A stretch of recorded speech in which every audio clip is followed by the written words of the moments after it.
Welcome, everybody, to the Swiss Sports Show. And we're back with a former guest here on the podcast, Mr. Kyle McShane, Providence College analyst, if you will. And Kyle, we're coming off a very unfortunate game last night. We Mhm. lost the game, but more importantly, we lost one of our key players. Bryce Hopkins out for the season with an ACL tear, tore it in transition. And it's just unfortunate because PC got ranked at the 23 in the country, and now Bryce goes down, and you got to wonder what's going to happen.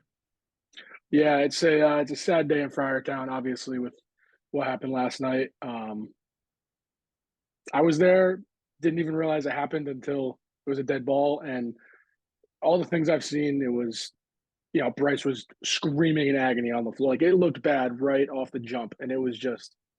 I saw the replay on TV, and it looked really bad. I mean, it was almost definite that there was some sort of ligament damage, and it's a big hit to this team because you have a lot of guys that it's probably their last year in Providence.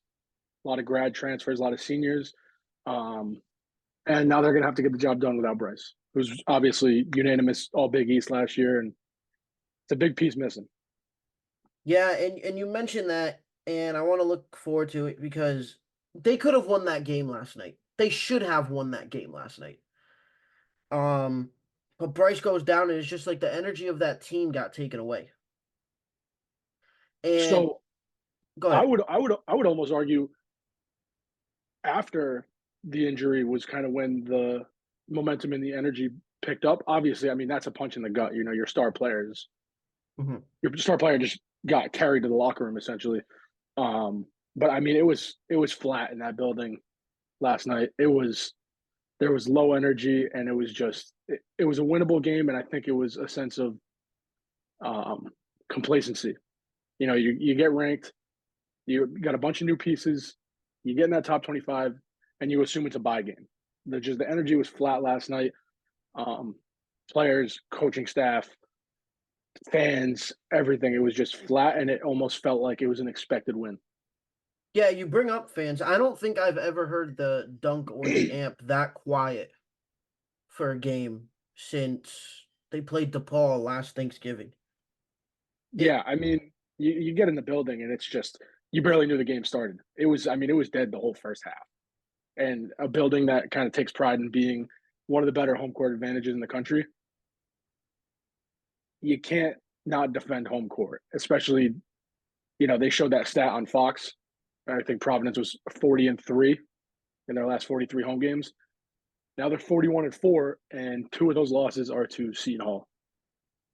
Yeah, and I want to look at what Bryce was doing before the injury last night. He was averaging a double double Mm-hmm. coming into last night's game, and Devin Carter has also been playing out of his mind. We're going to get into him a little bit later in the show, but this is a pivotal loss in a pivotal moment of the season for the Friars. Yeah, no, I would tend to agree with you. I mean, it's you got a big piece missing with Bryce Hopkins. That's really all you can say. Obviously, he wasn't playing up to his. I would argue he wasn't playing up to his potential. I think a lot of other, um, you know, people around Providence would argue that, but nonetheless, that's a big spot you got to fill.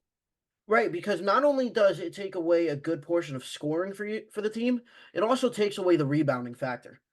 Mhm. Arguably our best rebounder on the team, besides Josh Odoro. But what do you do now? Like, you got to find someone else to go up there and get the boards and fight for the boards like he does, and you don't have that piece there. Besides Bryson Odoro, your team's not really big down low. Yeah, and you got to rely on Rafael Castro at this point, man. And listen, big fan of Slim. You know, my brother chopped it up with him one night in Providence. Like, I want to root for the guy, but it's a tall task to ask him to replace a guy who is probably NBA bound after this season without the torn ACL. Those are big shoes to fill, man. Like, Mm-hmm. it's the future is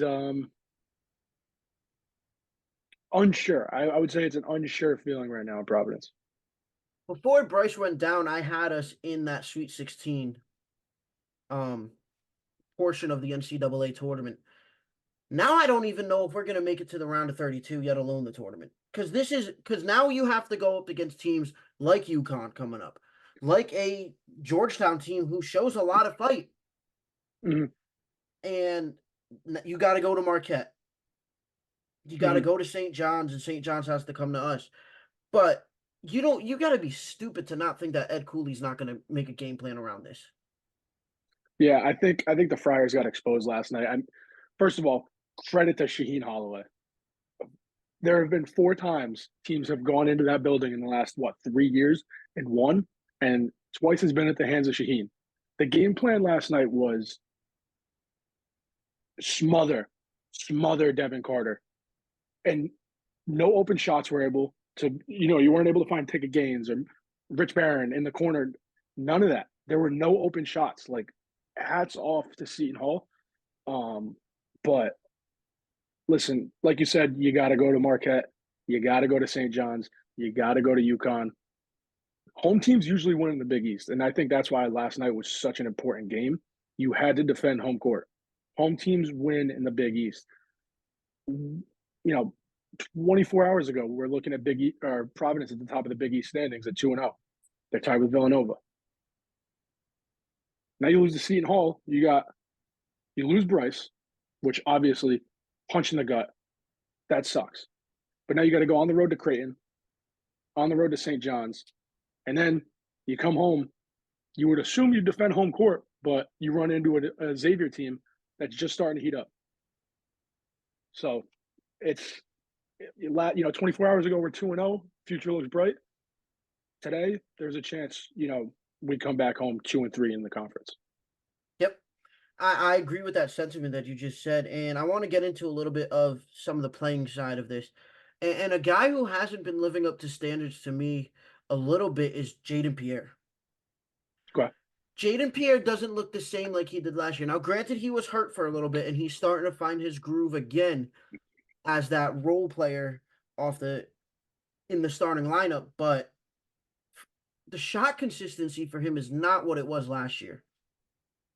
Yeah, I mean, you don't look at Jaden Pierre and expect him to hit consistent shots for you. I mean, I will agree with you in the sense that he hasn't been playing to the potential he might have expected in the offseason, but um, it's just young guy mistakes that you're seeing out of him. It's just mental mistakes that you see. Obviously, not a ton of experience as a true freshman last year, um, but much higher expectations coming into this year, and just it's not the veteran presence that you would expect. Yeah, I agree. Another name that I really like, though, so far, who's impressed the hell out of me, has been Ticket Gaines. Ticket Gaines has been our shot maker Mm-hmm. in the big moments. That overtime win against Butler, I believe it was. Huge, huge shot that Ticket Gaines hit with about 3 seconds to go, I want to say. Yep. And then Devin Carter went off in overtime. Again, we're going to talk about Devin Carter, so stick around. But yeah, I think now that Bryce is out is where Ticket Gaines steps up. You know, you'd hope so. And like I said, that's one of those like veteran guys. Take Gaines is a grad transfer. He's played in big moments in college basketball. And you can tell off the first, you know, 14, 15 games of the year. Um, but like I said, Bryce Hopkins has an NBA frame that you can't teach, man. You can't expect Ticket Gaines to go in there and, body guys down low. You can't expect him to hang with a Joel Soriano down low, a Donovan Clingan. Like, Ticket Gaines, there's a short list of Friars that I would die for. Ticket Gaines is on that list, right? Right? Like, I think we can all agree. I would die for Devin Carter, Ticket Gaines, Josh Oduro, Devin Carter, Rich Barron, and Devin Carter. But No, Bryce is not on that list. You would not die for Bryce. no comment. Ticket Gaines listen, this is a guy that's played in big games, but you can't expect him to fill that Bryce role. He's hitting shots, and obviously last night the game plan was clear. Don't let Ticket get open in the corner, which genius, genius game plan. Um, love the experience for taking gains. I would die for that man, but he's not. He doesn't bring to a game what Bryce Hopkins brings. Yeah, and you mentioned that. So looking at the road ahead,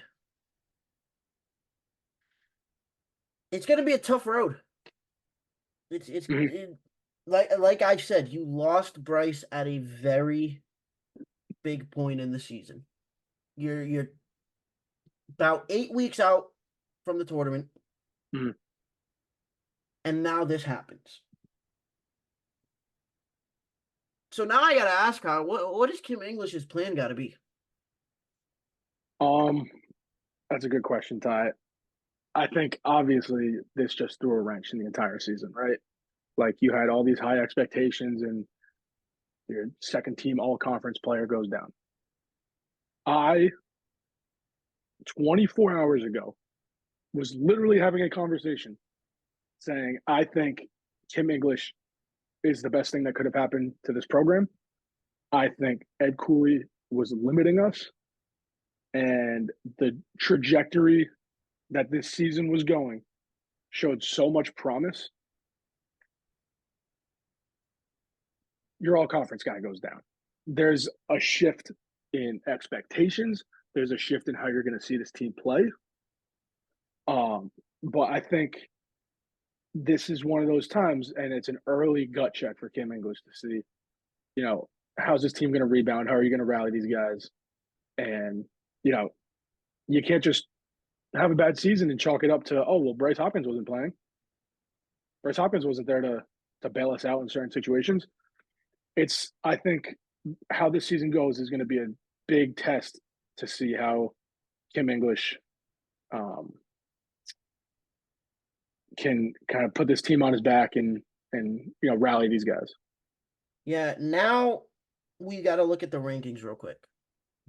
Providence is going to I fall don't out. even. I don't want to look at the rankings. We're going to fall out. Yep. We know this. We're going to fall Mm-hmm. out. We may never For get sure. back in.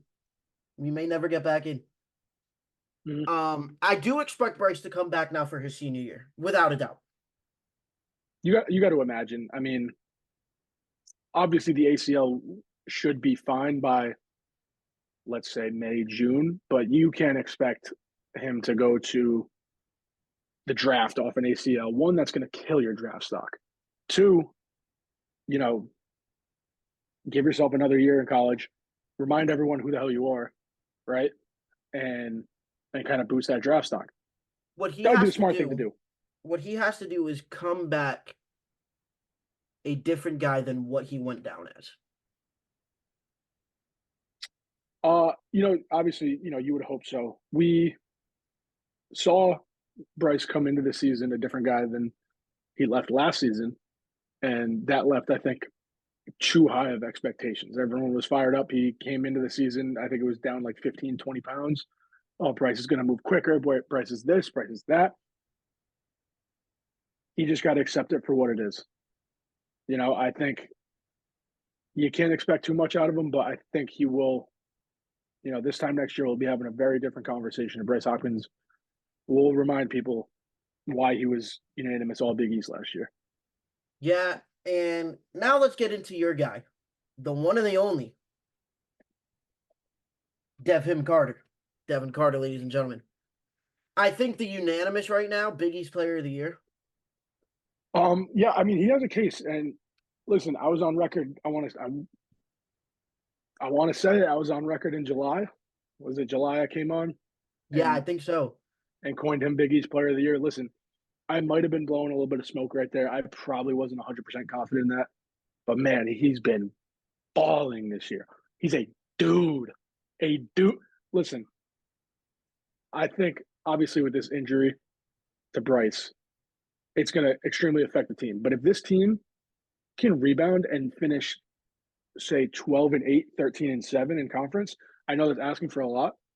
But if this team can float around that 4 spot in the conference and Devin Carter's playing the way he is throughout the stretch, because in order to get to 12, 13 wins in the Big East, you're going to need Devin Carter putting up 20 a game.